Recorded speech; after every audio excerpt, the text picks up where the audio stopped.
What's up, humans? This is Pavel from Psicoactivo Podcast, and you are now somewhere in the skies.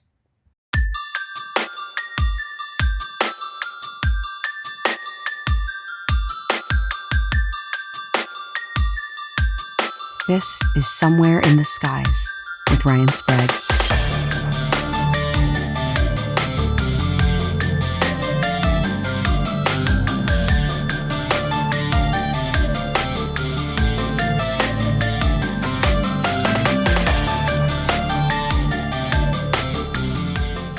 Welcome, everyone, to Somewhere in the Skies, and welcome to our return guest, Chris Rutkowski. And the reason, Chris, we're having you on today is because the Canadian government just released their first UFO report in decades. And many decades, I know. And one of the contributors was yourself. You contributed to this report. Now, I want to get your thoughts on if this is an actual report or not, or the lead up to a quote unquote official report. But first of all, welcome back to the show. Thank you for having me. It's great to be on with you again. Yes, and we're doing this sort of short notice because the story just kind of broke, and our mutual colleague Daniel Otis over there in Canada reported on this. You've been quoted in several articles lately about this story, but I thought, why not get the man on himself and let's kind of break down this report. So I guess for our viewers and listeners who may not be aware of what's going on in Canada with the Sky Canada project and all of this, maybe give us a little, I guess, introduction to what is going on over in Canada with UFOs and what exactly is this report that dropped? Well, actually, all those questions were what this report was designed to do. What is actually going on in Canada? And although there have been some UFO pundits and so-called experts who've been saying, "Oh yeah, Canada has a UFO report. We're going to find out everything that's going on, and there's going to be some great cases and it's disclosure and all this sort of stuff," it ain't. In fact, there was actually a disclaimer on the webpage of this Sky Canada project, which stated very explicitly it's not intended to discuss firsthand data or cases or anything like that, or to collect cases of UAP or UFOs. The idea, this was actually supposed to be an exploratory study to find out what is currently being done at the government level regarding UAP, and to suggest how this should work. Now, the office that produced this, it's kind of a mouthful. It's the office of the Chief Science Advisor in Canada. This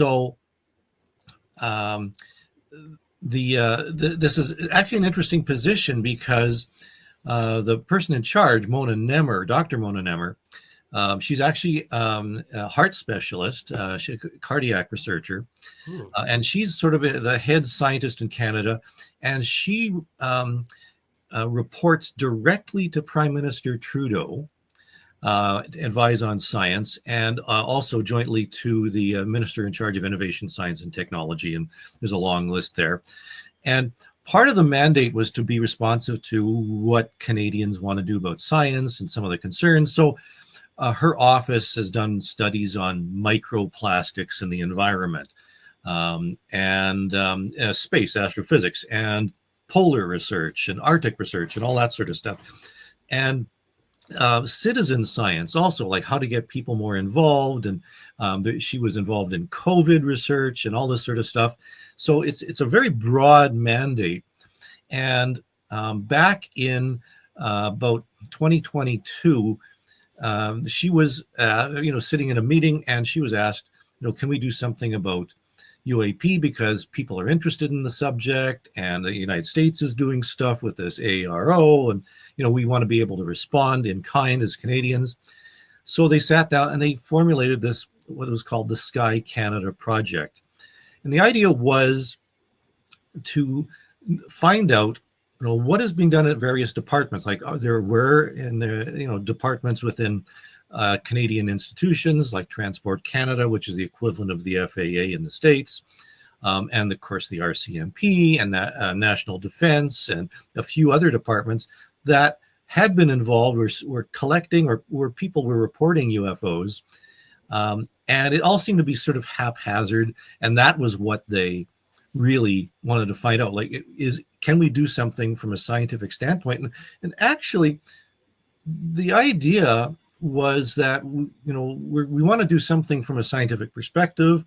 So let's do it right. Let's find out what's going on. Let's find out where the problems are, and then come up with some recommendations on where to go from here. They were kind of creating the Condon report, I suppose, which is the scientific study from the 60s. But they wanted to do it right, rather than just sort of say, we're going to collect all this sort of stuff. Let's collect data in a reasonable manner. Let's have good methodology. Let's have scientists on board. Let's have the public on board. Let's communicate the information. Let's be transparent. And this is what this report is. And the report that was released on January 15th is actually called the preview report, because what they were going to do was, send out something by, the summer to fall of 2024, and it got delayed for whatever reasons. They were still collecting information, and got further and further delayed. The last I had heard was that it was going to be released in December, and then they said, well, maybe not quite December. And then they said they're going to release it in 2 parts, very similar to what AARO was doing theoretically, issue a report and then a historical study, which we still haven't seen. And this is the first part of the Sky Canada project study. And it's not the whole report. All it is sort of an executive summary, a message from Dr. Mona Nemer, and a list of people who contributed, of some recommendations, and then a survey. They'd actually surveyed the Canadian population about what they thought about UFOs. So it's not the whole report. In fact, the whole report is going to be much longer and will include, I think, what all the contributors actually contributed. So there's more to come. But this was not a study to say, here are the Canadian UFO reports, and the best ones are here, here, and here, and they're all purple and green and tic-tac shaped and all that sort of. That's not what this was going to do at all. In fact, this is laying the foundation for a study to figure all of that stuff out, so that we can have, and some of the recommendations we can talk about. They want to come up with an office to receive UFO reports nationally, which that's fantastic. The United States doesn't have that. France certainly has one of those in Gaipan, SOBEPS, in Belgium, and so forth, but nothing in the United States. But this, they wanted to do something well in Canada, and also they wanted to have some analysis that can be done, and then have a way of telling people, these are what the cases are. So be very, very transparent. So it's a very ambitious project, and this is just a little, I suppose, a teaser trailer for what's going to be coming up. Interesting. And again, I think the key words here are science, I think, and transparency, which is exciting to learn. So yeah, why, like you mentioned, while we might not have gotten specific cases in this precursor to the actual report, I think it's good to know, all right, this is the route we're taking. This is what you can expect. Like, don't think Canada is going to be the bearers of all UFO truth. They might be. You guys might do it. Who knows? Maybe. But yeah, maybe. But I think this is very responsible, and I'm glad. I'm glad to know that things are still moving with all of this. 2 questions for you, Chris, before we get into kind of, I guess, the nitty gritty of what this, some of these charts and graphs in the survey. One, do you think, because of what's going on over in Canada right now with Trudeau and the transitioning of power eventually and everything, will that affect any of this moving forward, in your opinion? And second question, what was your involvement with this, and is there anything you could tell us or tease about what you contributed to the upcoming report, whenever that might be? Yeah. I think the second part is probably March, but that's my guess. That's my guess. Well, yeah. Does the current political chaos in Canada, have some bearing on what's going to happen? Well, probably. I mean, the office of the Canada's top science advisor is going to continue to exist, regardless of who the prime minister is. But the funding, is largely dependent on whatever the next parliament and the committees are going to decide. So, there is some possibility that it won't move forward. That's a realistic possibility. Here's the recommendations. Well, we don't have any money, so much. So that's a possibility. It depends on who the next prime minister of Canada is. There is a hopeful idea that the recommendations and the findings in the survey, for example, that the Sky Canada found, one of the little things, the tidbits they found was that the Canadian public overwhelmingly wants to see the government do something about UAP, and there should be an office or something to study, and there should be funding for UAP. And this was borne out through this survey, of fairly significant, like 60-70%, something like that. So the public wants to know, and it depends on whether the new government is going to listen to this. One of the interesting things right now is that, of course, with the United States situation and the concern about the border and security and all this sort of stuff, the defense aspect might be the way that this thing might move forward, because one of the things that was borne out was that the Canadian public does see a need for concern about safety in the air. So passengers need to know that they're going to be flying safe skies. And security is going to be a big part of this. And one would think that, UAP, if we're going to be reflecting what's going on in the United States, if there's a concern that UAP are some sort of defensive issue or, a safety or peace issue, then, maybe Canada can contribute. We do know that Canada has bought a fleet of drones for use by the military for a number of issues, a lot of border security, and those aren't going to be flying for another year or so. But the news yesterday was that they've just ordered some helicopters, Black Hawk helicopters, to work on border security. And so if we process from the security aspect and drones and things flying over the Canadian Arctic and so forth, that maybe in that way you can sneak the UAP stuff in the back door, and maybe we'll get this going for sure. Yeah. I mean, that always seems to be the way, right? Like, whatever happens in the US in terms of defense, Canada is always there to be like, okay, we want to get a little bit in on this, especially with the drone invasion of New Jersey or Yeah. what happened over in the UK. Like, who knows? Maybe Canada might be next and have this whole drone wave thing happen. Oh, we've had that. We've had it already, Ryan. That's true. I've been posting stuff about drones in Canada. In fact, Peter Davenport, Newfork, he included Canadian cases in his review of the drone New Jersey situation. So, I mean, it's happening in Canada. It's happening all over the place. But it's interesting you mentioned, Canada's going to sort of go along with the United States. That's true to a certain extent, that it's the big brother or big sister, looking after the poor northern people. However, it's interesting that you may have seen this photo of the balloon or whatever it was that was shot down over the Yukon. Yes. And just a little round thing, with a notch taken out of it. Well, that photo was released through the equivalent of the Canadian Freedom of Information Act requests, ATIs, and it was obtained through Canadian document researchers. In addition to the photo, more than 500 pages of documentation about the shooting down of this were obtained, including the briefing for the Canadian Prime Minister about the shooting down of these things.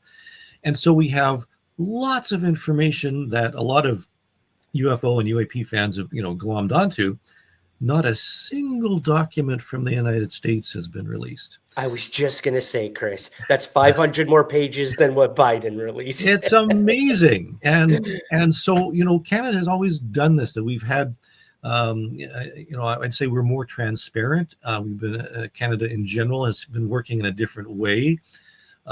Certainly in my research, I have national defense UAP and UFO reports from 1947 to the present, without an interruption, which is, you don't have that in the United States. After Blue Book, we really don't know anything that happened up until 2015, when the New York Times came up with its thing with Leslie Kean and so forth, about the project that was in 2007 or 12 or whatever, but we don't know cases. Even now with AARO, they released generalizations about the typical cases of a ball, and it's about this height above the ground and so forth. We don't actually know the individual cases, which we do have in Canada. In fact, we have American cases in the Canadian files.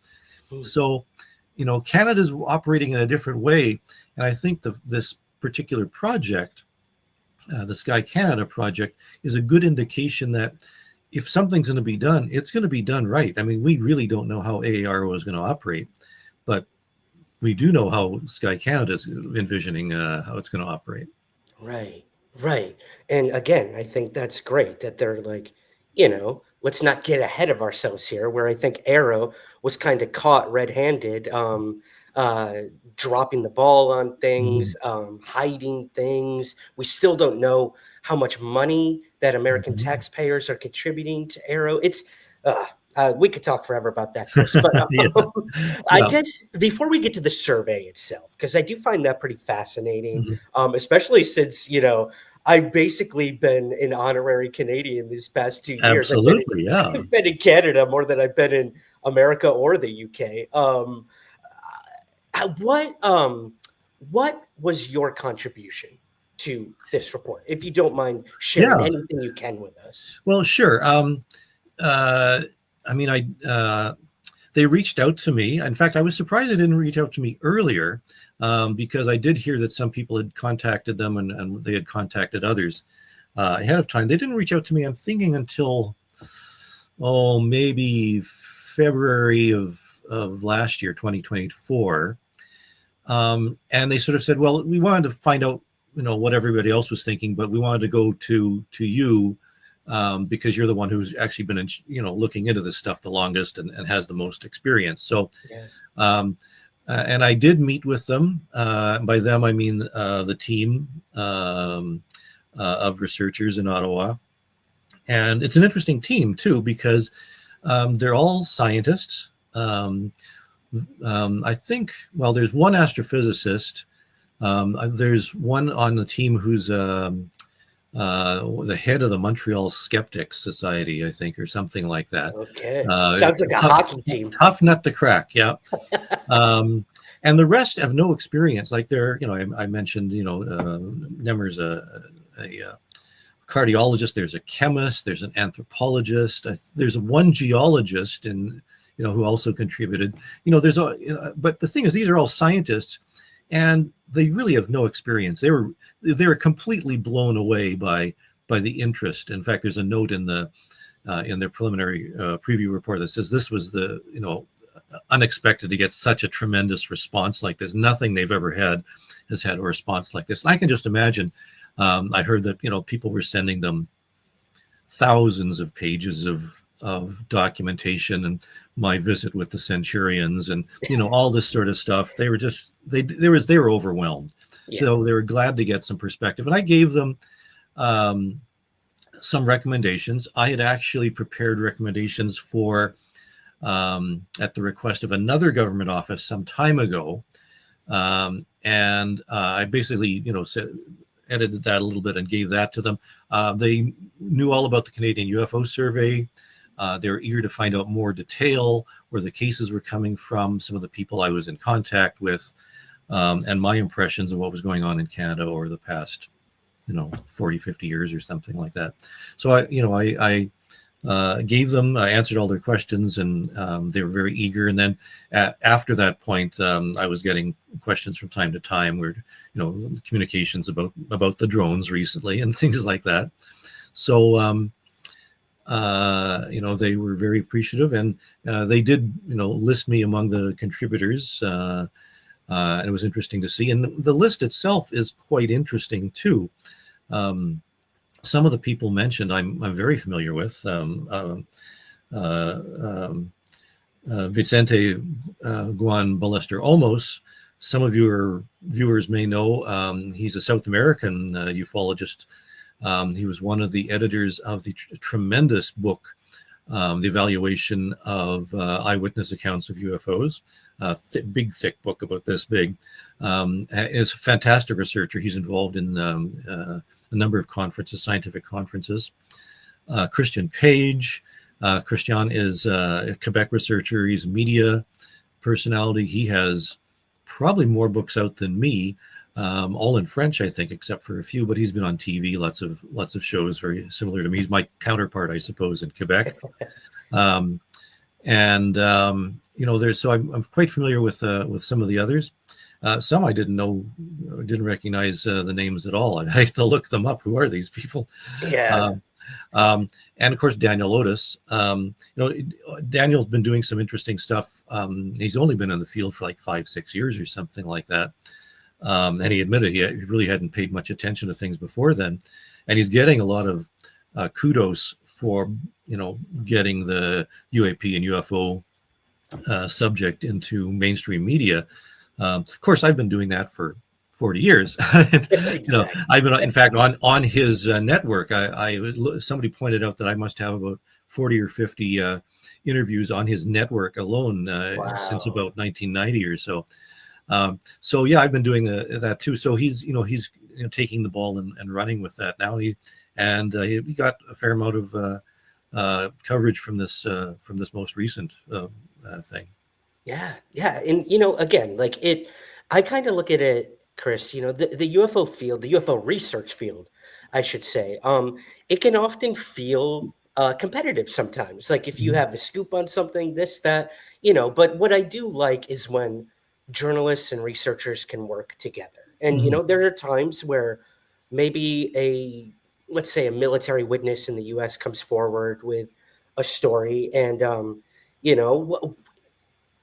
it then is up to the person. Like, would this be good on my Medium page, or should I try to give this to someone at a higher level where it could reach more people? So I think, when researchers are willing to do things like that, or work together to find a common consensus on a case or a study, I think that's great. And it's so good to see you and Daniel sort of working together over there on these sorts of things. Yeah. Well, let's get to the survey, because I did find that pretty interesting. We've got charts, graphs. We will put the entire preliminary report in our show notes so everyone can go read that if they'd like. But you wrote a blog about sort of the highlights in your response and reactions to a lot of this. So I'll kind of let you take it from there. I do have some of the images that I featured here. This was chart 5 in the report, which I found kind of fascinating that you featured on your blog. But if you want to, wherever you want to start, Chris, with the report itself, please. Well, sure. I think it's important to talk about the survey. Yeah. Now, I've always wondered about surveys in this day and age, because it used to be that, Gallup polls were done by phoning people. Well, that doesn't work anymore. So how do you actually do this? And as I understand it from talking with some pollsters these days, they sort of acquire a list or a group of people who have volunteered to be contacted about polls, about any subject. And so when they want to do a random survey of people about, UAP, they sort of put a notice out, would you like to be in this poll? And people put up their hands and, get contacted. That's how I understand it. And there's actually a disclaimer in the Sky Canada project about the survey to the effect of you can't actually extrapolate these results to the general Canadian population, because there were only like a little over 1,000 people who were responding to the poll, and they may not represent the entire Canadian population. Right.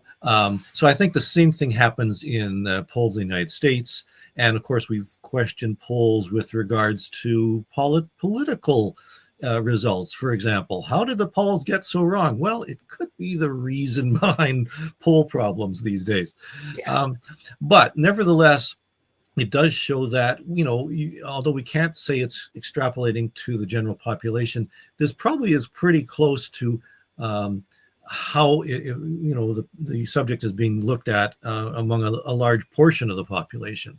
So this chart 5, asked the question, what do you think is behind or the source of UAPs? Most people had no idea, which I suppose is the general population's viewpoint. But 10%, which was if they had to give an answer, 10% of the respondents said aliens.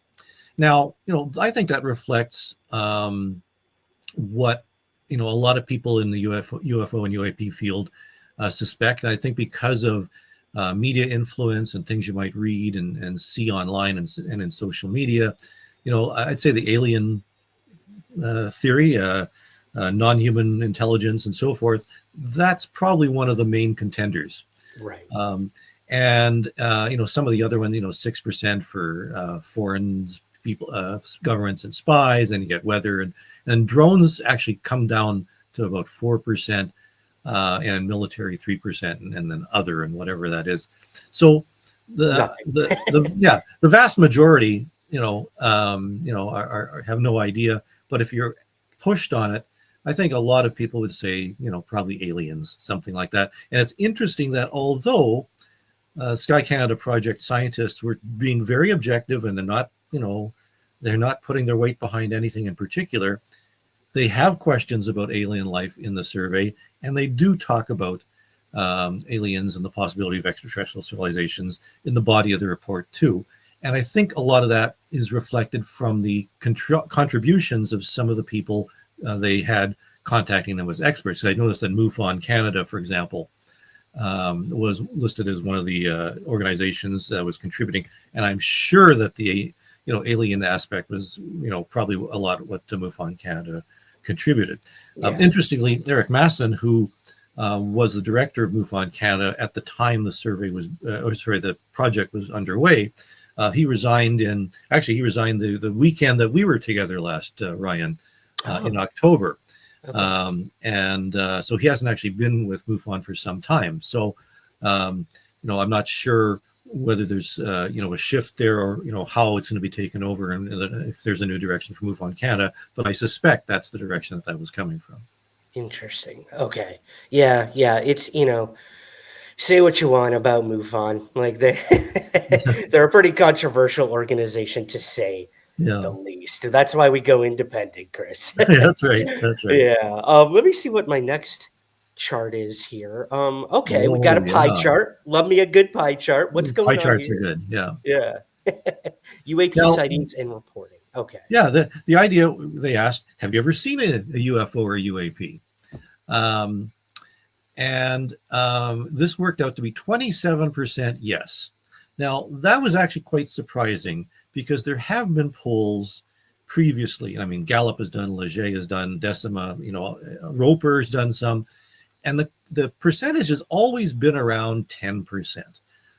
In fact, my group, Ufology Research, conducted a poll as well of people across Canada. I had my associates in various provinces help me with this. And it was, stopping somebody on the street and saying, have you ever seen anything? We had a whole series of questions. And it worked out to be about 10%. And that's generally been the accepted percentage from all previous polls.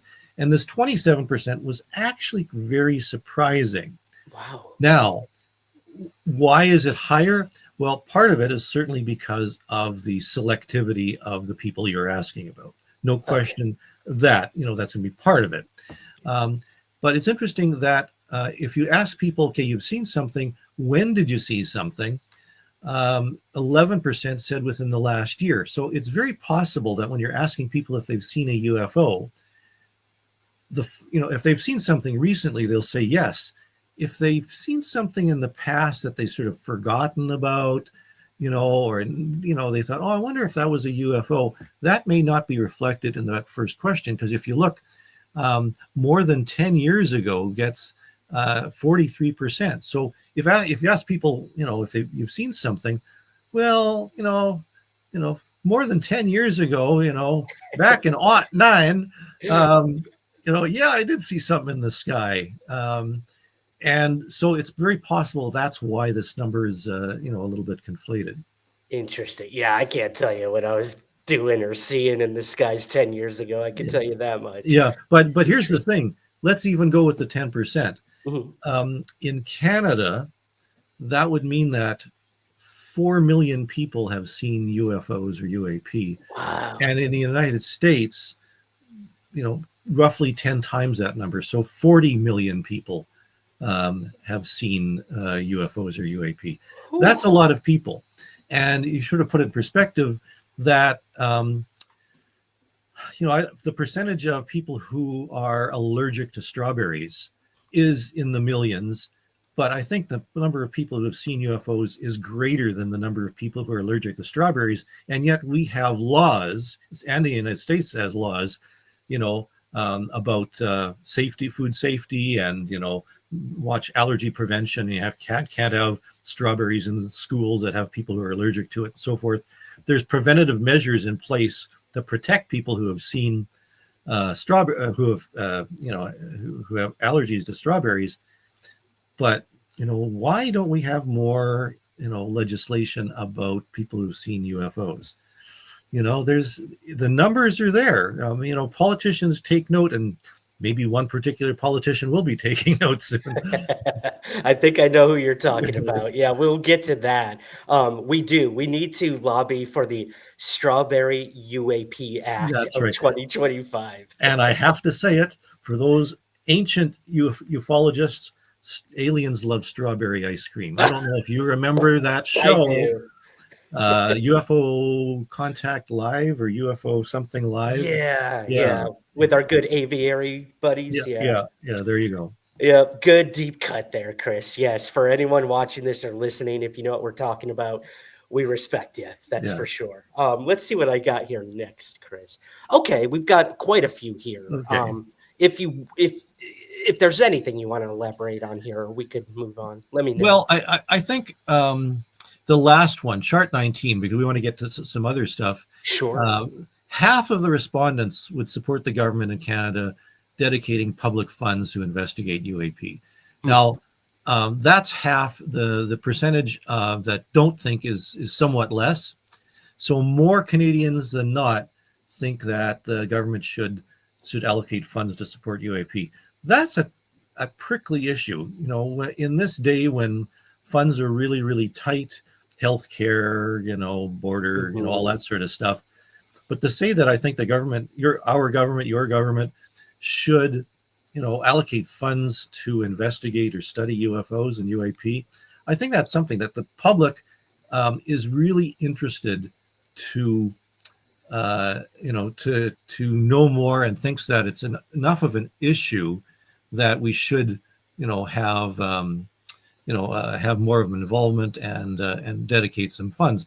And one of the other ones, I'm just going to have to bend in here. Needs to take It's a little hard to see. I apologize. No, that's okay. No, it's not one of these, but there's one of them that talks about forming an agency to investigate UFOs and right. And that's something that is desperately needed. We do need a place to report things. I mean, I actually, on one of my blog posts, I listed all the places that you can report your UFO or UAP sighting to. And there's dozens that if you really wanted to report your UFO sighting, there's web pages, there's agencies that you can go to. Even in Canada, there's at least a dozen places that you can report your UFOs and UAPs to. And it's all inconsistent in the way it's collected. Most organizations don't share their data. Mention MUFON. MUFON doesn't share its case data, but a lot of organizations do share the data, and even that, in those cases, we have to pull out and extract the information, so it's in a consistent format. There's some problems there, but it's something that needs to be done, and the Sky Canada project hopes to figure out a way to do that. What I found bemusing, Chris, was in your blog post, one of their suggestions was the Canadian Space Agency, and you kind of scoffed at that. So what's going on there? Well, it is kind of interesting that the Canadian Space Agency evolved from the National Research Council's auspices, and the Canadian Space Agency, it's the body in Canada that produced the Canadarm, the thing that's on all the spacecraft and satellites and space stations in orbit and whatever. So we're going more in that direction. And back in the 60s and up until the early 90s, the National Research Council, from which the Canadian Space Agency was coming from, was designated as the scientific agency where UFOs would be reported. And it did get the UFO reports, but they were grudgingly accepted, and most of the scientists, didn't even bother with the case. They didn't investigate them, and a lot of them were just openly hostile. And the Canadian Space Agency, its budget is minuscule compared to NASA. And a lot of the scientists there, we just saw what happened with NASA. NASA held its press briefing earlier this year about UAP, and they were just lambasted because about the quality of what they're going to do, and how can they say that they haven't found evidence and all this sort of stuff. Well, the Canadian Space Agency, with a fraction of the budget, certainly I don't think is any position to do that unless their budget is boosted a little bit.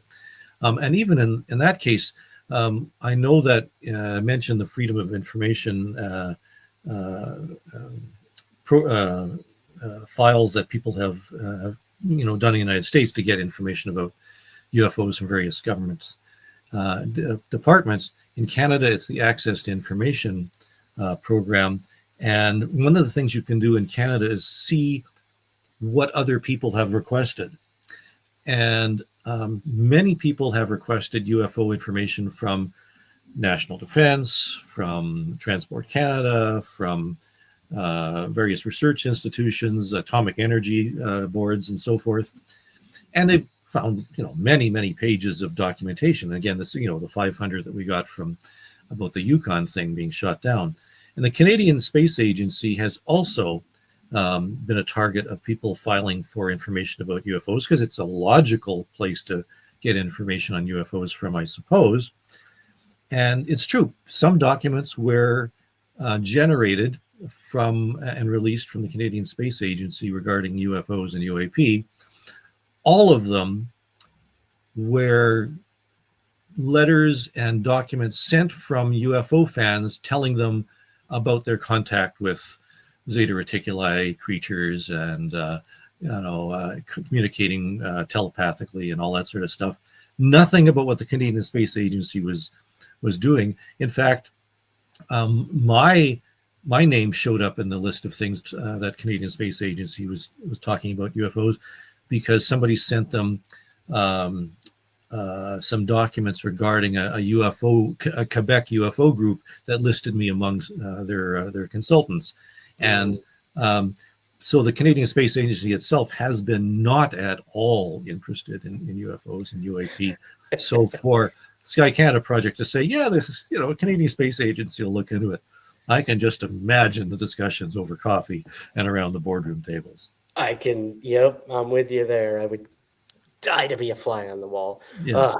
Well, Chris, before we move on, there's two other sort of topics I want to touch on with you here. Some more recent quote unquote revelations in the UFO field here in 2025. Man, they came out swinging in 2025 here in January with some of this stuff, but we'll talk about that. But any last things to wrap up the preliminary report and what we can expect. You said maybe later this year. Yeah, the full report supposedly will be Marchish, perhaps earlier. I'm not sure. But I wouldn't be surprised if it was delayed a little bit. Some of the recommendations that the Sky Canada, they want a federal agency to investigate UAP. Transport Canada, the Canadian FAA, should encourage pilots to report UFOs. And there actually is already a directive to do that. And we do get pilot reports all the time. More intergovernment cooperation. I mean, there's all these departments that are doing things by themselves. Media relations, there should be better communication. There should be more transparency. An advisory body should be created to counter misinformation. Now, this is a big job, and will actually have some relevance to the other topics you're going to be talking about right away. And UAP data should be accessible. So, there's all these really great ideas. They want astronomers to be involved more about UAP, share information with AARO and so forth, and encourage research. So they would like to see universities and other research institutions be involved in talking about UAP. And you're seeing a little bit of that. I mean, I'm part of the Galileo project too, and there's scientific papers that are coming out of Harvard and MIT and so forth about UAP now. So, the scientific community is coming on board, to a certain degree, and perhaps Canada can contribute to this as well. Interesting. Yeah, that's really exciting. I have a lot of hope moving into the mid 2025 when it comes to Sky Canada projects. So we will see, Chris, and we thank you for your contributions to that. That's for sure. I want to move to another story that is Canadian adjacent, and that is one of your members of Parliament over there in Canada, Larry Maguire, who's been pretty vocal the past couple of years on the UAP topic. A lot of UFO researchers have been really struggling to get a hold of this guy and get whatever information they can. And then lo and behold, I think it was maybe a week or 2 weeks ago, a independent researcher, Steve Tay, and John Greenwald over at the Black Vault, both reported on this meeting that allegedly took place between, I think I have the image here. Let me get that up. Yeah. Between Larry Maguire and our good buddy UFO quote unquote whistleblower David Grusch over in the United States. And this took place within, I think they said, a year prior to the congressional UFO hearing where David Grusch testified. So what did you think when you learned about this? Did you have any pre-knowledge that this meeting took place, or what do you make of this meeting? Greetings, everyone. Ryan Sprague here, host of Somewhere in the Skies. For over 7 years and more than 400 episodes, the Somewhere in the Skies podcast has always been free to listen to, but it's not free to create. So we offer several ways to help support our efforts and get rewards in return. If you listen to the podcast on Apple, you can click the subscribe button at the top of your Somewhere in the Skies feed to become a premium Apple subscriber. Or you can join our Patreon campaign with several tiers available. Both of these options give you the same benefits and rewards: ad-free episodes, early access to the main show, and bonus episodes and content. Help keep the lights on at the Somewhere in the Skies HQ, and help us continue to grow by becoming a Patreon subscriber at patreon.com/somewhereskies, or by clicking the subscribe button at the top of your Apple feed. Thank you for your continued support, and keep looking up.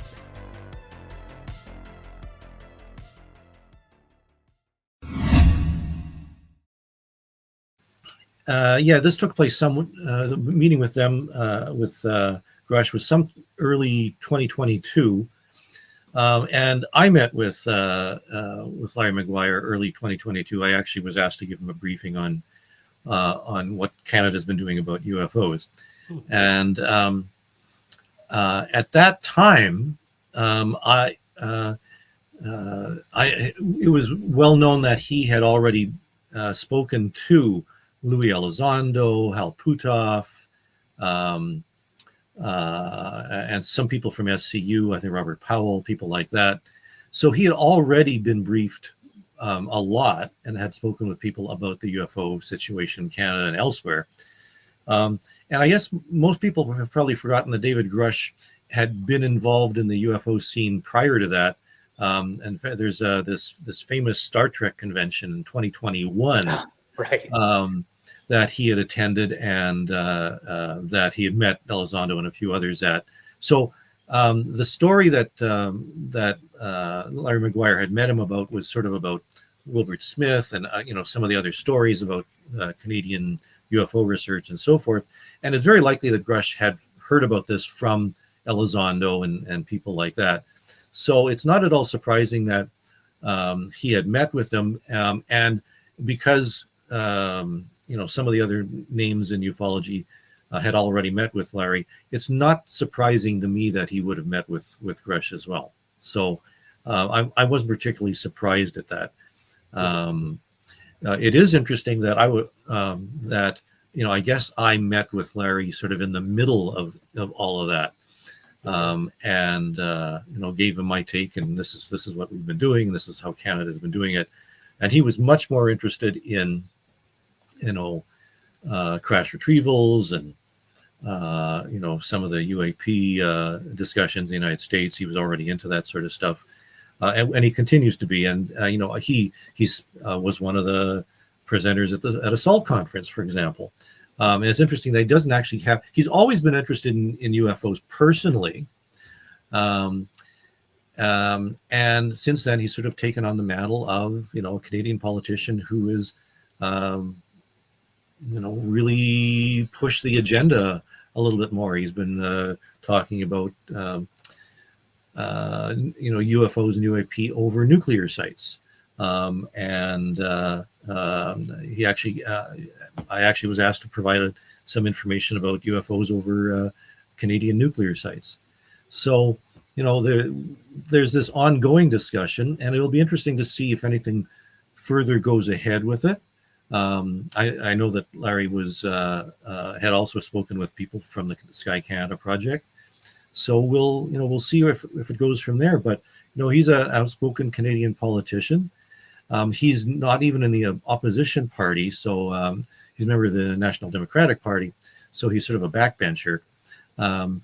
And with the Canadian election situation, who knows what's going to be happening in Canada in the next little while? But Larry is very, he's been involved and interested in the UFO question for quite some time, and if there's anyone who's going to push the agenda in Canada, it's probably going to be him. Interesting. Yeah, I often think of him as the representative Tim Burchett of the North. Maybe a little less controversial, which is always a good thing. But yeah, it is interesting. Well, you did mention, Chris, that he's interested, or he seemed interested in crash retrieval programs and whatnot. That seems to be the talk of the town. Lately. I've been covering it a lot in my shows. I will be covering it in an upcoming documentary that you are featured in prominently. Hint, hint, guys. But let's move to the sort of final segment of the interview, because I want to get your thoughts on this. And I admittedly, Chris, I don't know much about either of these individuals, nor what has been brought forward. It's all been dropping in the past week or so. So we will see as these things are, I guess, unraveled, how much credence we can give them. But these were two interesting interviews, one of which has not aired yet. It'll be airing. I believe it will have aired when this episode comes out, actually. That is with a gentleman named Jake Barber of the U.S. Air Force. And the other gentleman, I do apologize, I don't have his name with me. Suffice to say, these are two quote-unquote whistleblowers that have come forward in the past weeks to both claim that they worked on UFO crash retrieval projects. Jake Barber, if you're watching this on YouTube, is on the top left. He will be speaking to Ross Coulthart on News Nation about having worked on a program, a helicopter pilot who recovered all types of downed craft. And one of those, if not many of those that he supposedly recovered, he believes were of otherworldly origin. Now, the gentleman down on the right was on the Jesse Michaels show. I'm not too familiar with a lot of Jesse's work, but this guy says that he worked basically at like Area 51 or something adjacent to that, and that there was literally a room called Otherworld Technology Yeah, I or heard something. that. So, I Yeah. mean, again, Chris, these two gentlemen are coming forward. They're saying all the things we've always wanted to hear. And that's when I know people like you and I start to take pause and try to tell people, step back. Let's like rewind and look at this. That's my long-winded way of saying, what do you think about all of this? What should we do with the information being provided? Yeah, well, I mean, I'd say at this point, take it with a grain of salt. I haven't seen the interviews, obviously, at this point, so I don't know what's going to be presented and what's going to be shown. In terms of crash retrievals, strict crash retrievals have been studied and investigated for many years, but in the context of terrestrial artifacts. In Canada, at the conference that we spoke at last together, I gave a presentation about objects falling in Canada and things that have been retrieved. In the 1960s, there was a huge chunk of something, 4 feet across, that was found in the Canadian wilderness, and it was a chunk of a satellite that was retrieved.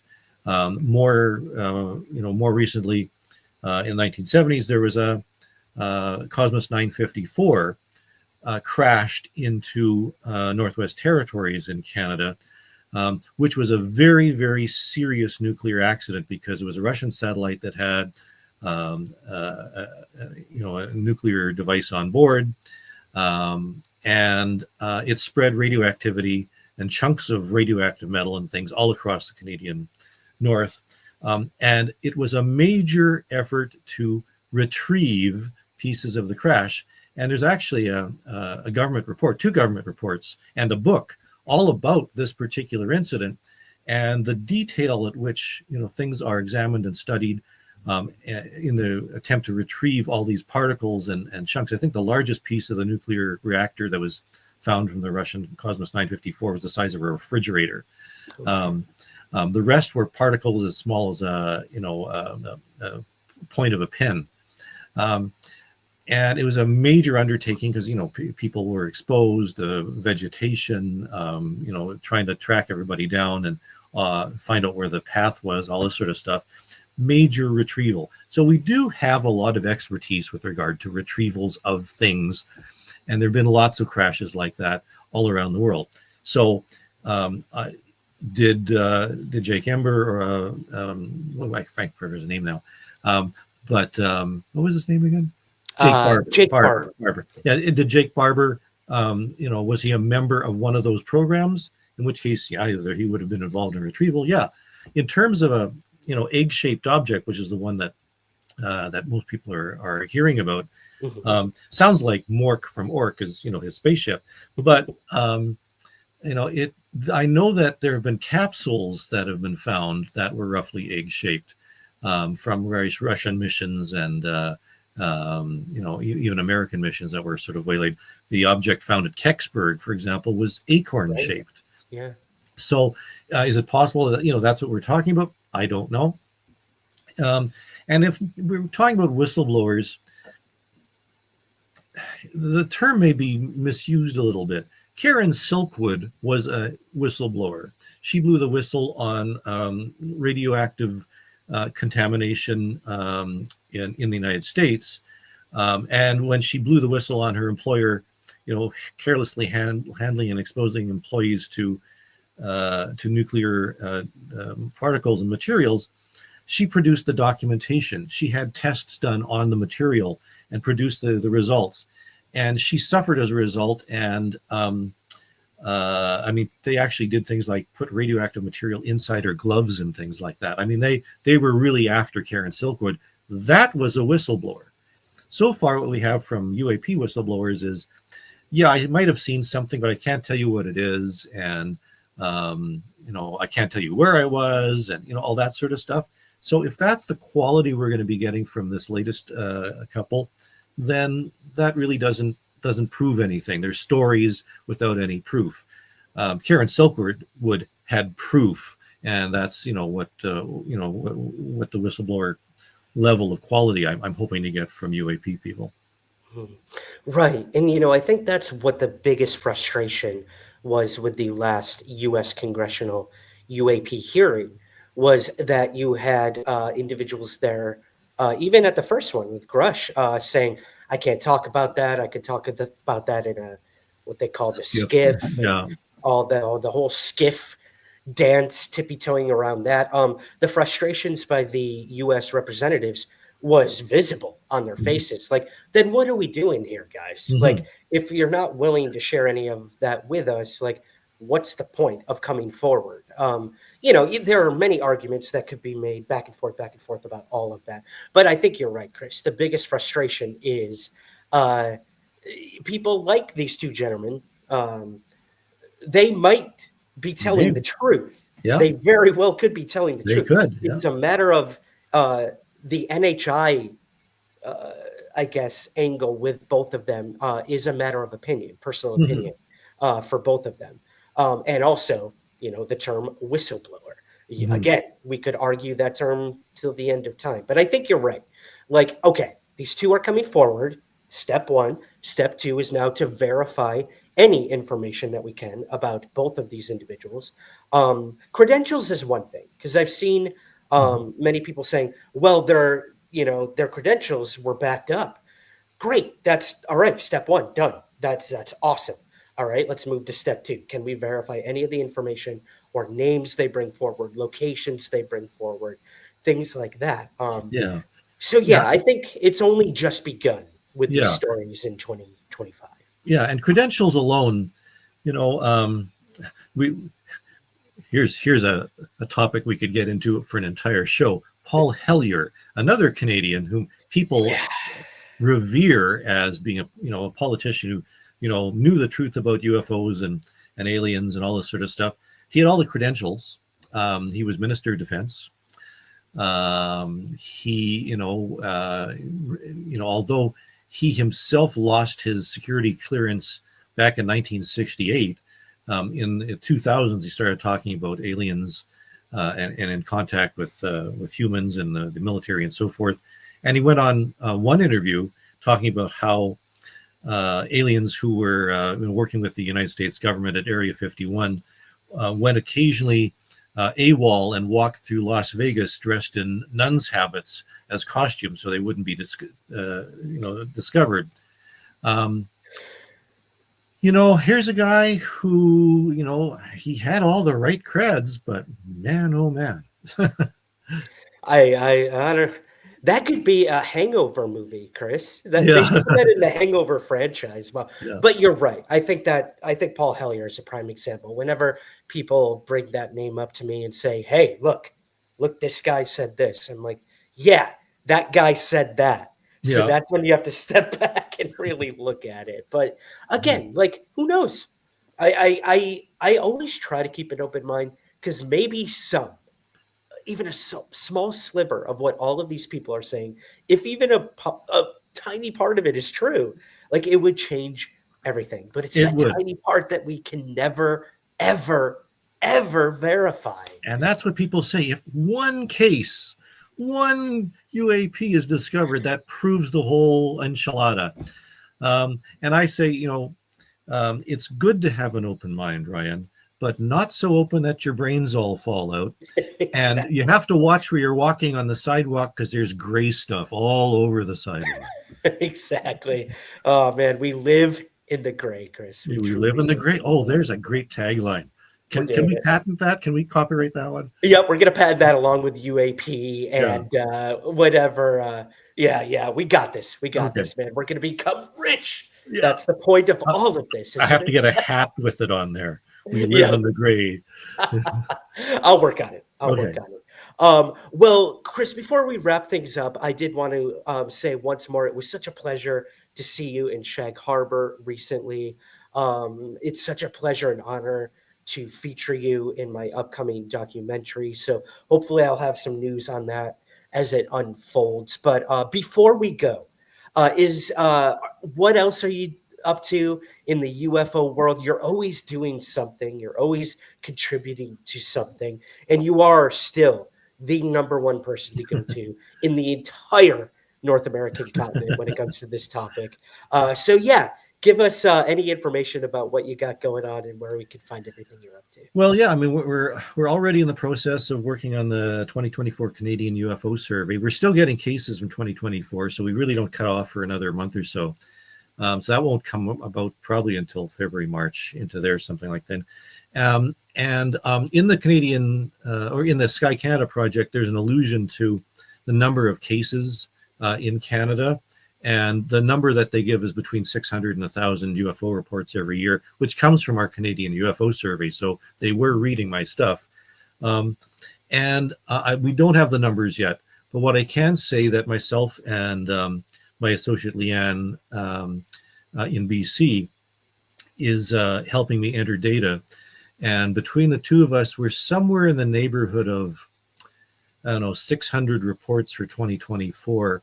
And there's probably at least 200 or 300 more to enter. So we'll be, have a fairly significant number of UFO reports again this year. So I'm working on that.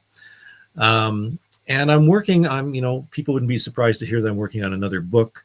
It's not going to be released until 2026, according to my publisher, and is going to be I'm going to name names and tell all, and it'll be an autobiography of my work in ufology.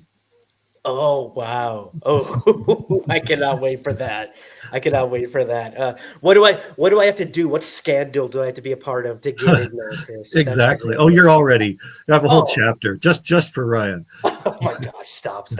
Well, Chris, thank you. It is always a pleasure to speak to you. Thank you for giving us some insight on this developing story over in Canada. I can't wait for the actual report to finally release, and we'll obviously have you back on to talk all about that, and again, your contributions to that report. But where can people find you if they want to reach out to you? Well, I'm all over social media, ufology research on Instagram and X. I'm on Blue Sky. On Facebook, I'm still an admin for UFO Updates. The original UFO Updates is still alive and kicking, and also I'm on UFO Serious Business. Not venturing into TikTok. It's going to be gone tomorrow, anyways. That's true. But we do get reports through all social media, and my blogs. I have a UFO blog, and the Canadian UFO survey is on online as well. So I'm all over the place. Perfect. Yeah, we'll put links in the show notes for people to reach out to you. And thank you, Chris, for joining me once again on Somewhere in the Skies. And thank you for all the work that you're doing, Ryan. Great stuff. Right back at you.